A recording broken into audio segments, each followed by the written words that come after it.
मौलाया सल्ली वसल्लिम दाइमन अबदन अला हबीबिका खैरिल खल्क़ि कुल्लिहिम। बाबुल इस्तिंजाई बिलमाء, पानी से तहारत करना बेहतर है। حدثنا أبو الوليد هشام بن عبد الملك قال حدثنا شعبة عن أبي معاذ واسمه عطاء بن أبي ميمونة قال سمعت أنس بن مالك يقول كان النبي صلى الله عليه وسلم إذا خرج لحاجته أجيء أنا وغلام معنا إداوة من ماء يعني يستنجي به।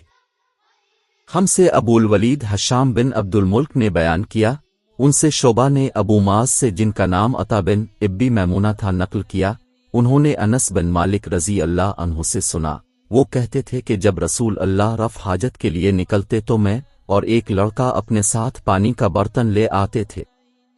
मतलब यह है कि इस पानी से रसूल अल्लाह तहारत किया करते थे।